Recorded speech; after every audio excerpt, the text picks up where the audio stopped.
Today, Moscow is a metropolis of over 11 million people. But 800 years ago, it was a small village on the banks of the Moskva River. A modest settlement surrounded by simple wooden defenses. It gave little indication of its future greatness or its ability to evolve through adversity. Moscow was frequently attacked and destroyed. Yet each time, it rose from the ashes, stronger and better defended. Its first real test came in 1238. This time, they faced a new enemy: the Mongols.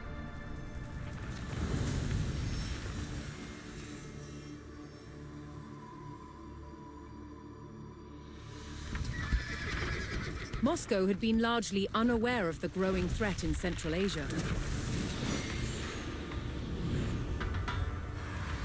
Genghis Khan, founder of the Great Mongol Empire, had conquered most of the Asian continent.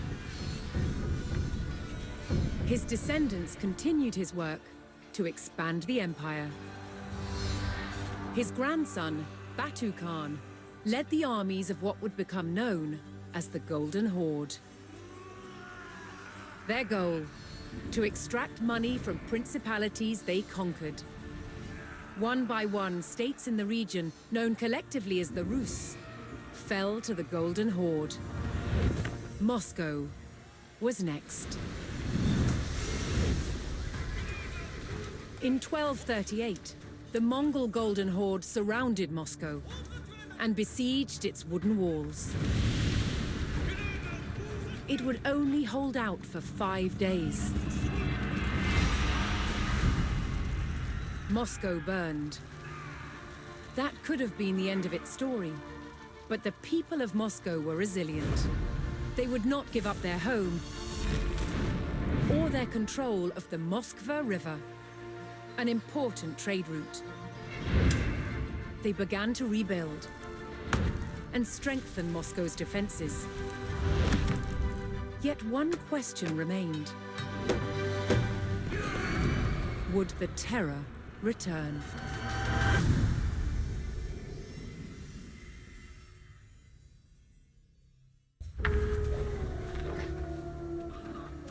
By 1303, Moscow controlled land that encompassed the entire flow of the Moskva River. Its ambitions didn't end there. Moscow continued to expand its borders through its wealth rather than warfare. Its tactic was to buy land from bankrupt rulers, acquiring entire towns and villages in the process.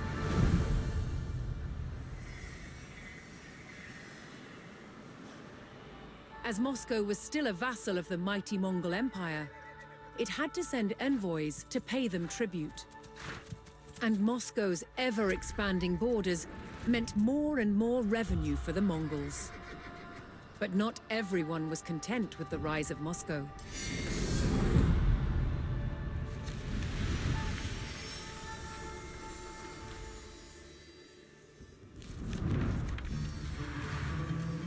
As Moscow grew in power and influence, its Grand Prince, Dmitry Ivanovich, reinforced its vulnerable defenses. Its wooden fortress, the Kremlin, was rebuilt. This time, in stone.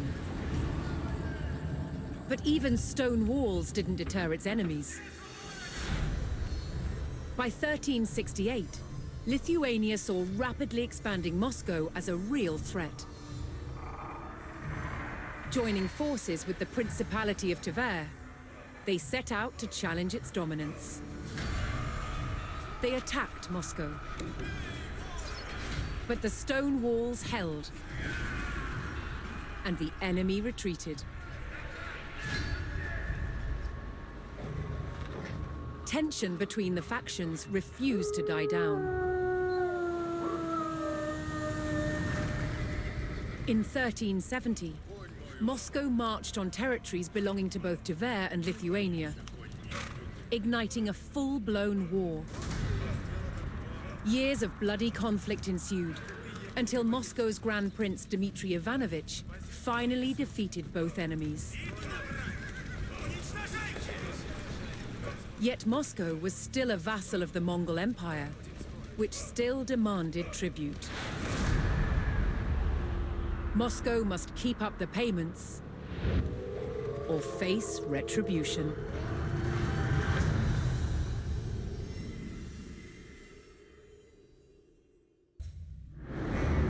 Under Grand Prince Dmitry, Moscow had grown rich and allied itself with old adversaries. Together, the Rus allies were ready to challenge the dominance of the Mongols and stopped paying them tribute. On the banks of the River Don, Dmitry would stake his life on being the first Rus leader to defeat the Horde in battle.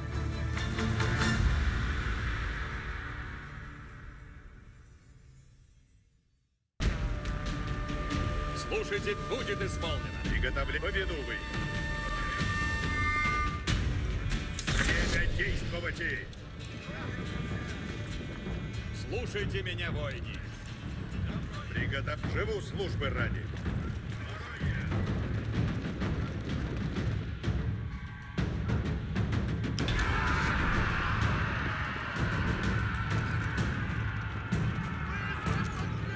Dmitry saw his opportunity and called in the full force of his cavalry. This was his chance to ambush the unsuspecting enemy.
On the morning of September 8, 1380, at Kulikovo, the Moscow-led Rus army defeated the Mongols for the first time.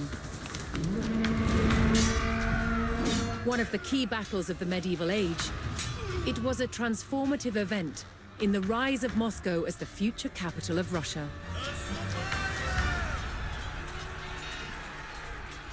For the first time, rival principalities had joined Moscow to fight a common enemy. Now, many Rus principalities began to see themselves as one. Future leaders of Moscow would draw on the memory of this battle to claim their supreme political position in Russia.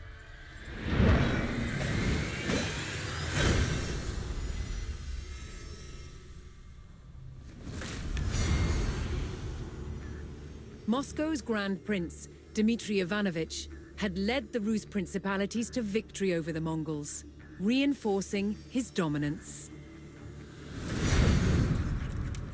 But for the Mongols' leadership, the defeat at the Battle of Kulikovo was disastrous. The ruler of their Golden Horde was overthrown by a descendant of Genghis Khan. His name was Toktamish. And Toktamish was not going to let the treacherous Moscow-led Rus get away with rebellion. 2 years after their defeat at Kulikovo, Toktamish's Golden Horde set out to attack Moscow.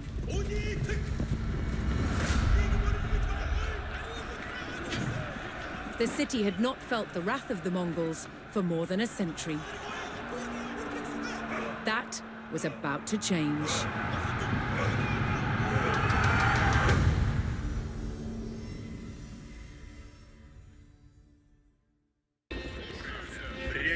Служите ранее. Ожидайте напрежь поскору.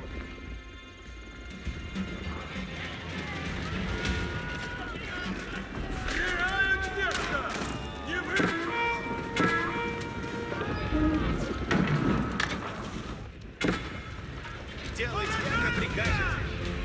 Слушайте и чуйте, не празднуйте. Готовим, восстанете, воине. Приготовляйте к живу службы ради. Dmitri and his men held the city, giving some of Moscow's citizens time to flee. But despite their steadfast defense, the Rus could hold out no longer, and the capital succumbed to the vast numbers of the horde. Toktamish Khan sacked the city, plundering its riches and slaughtering any Muscovites that remained. Prince Dmitri had no choice but to take flight, abandoning his home. Rus' independence would have to wait.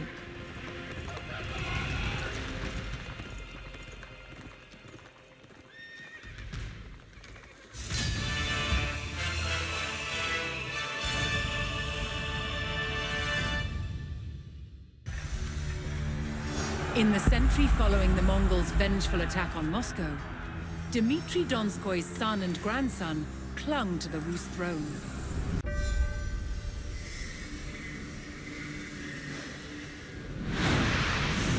Ivan IV had broken through the walls of the ancient city of Kazan, and his army flooded the streets. They hunted down its defenders and their allies, and brutally sacked the city. Kazan had fallen to the unstoppable military might and strategic innovation of the Muscovite war machine. In the years that followed, Ivan IV waged war after war to bring vast new territories under Moscow's rule. By 1547, he had declared himself the first Tsar of all Russia. And his never-ending fight for territory set the course for those who ruled after him.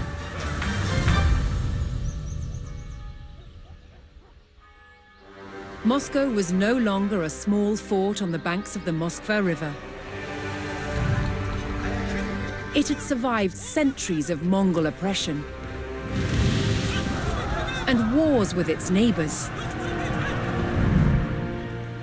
Its evolution from fort to city to state and to empire would continue.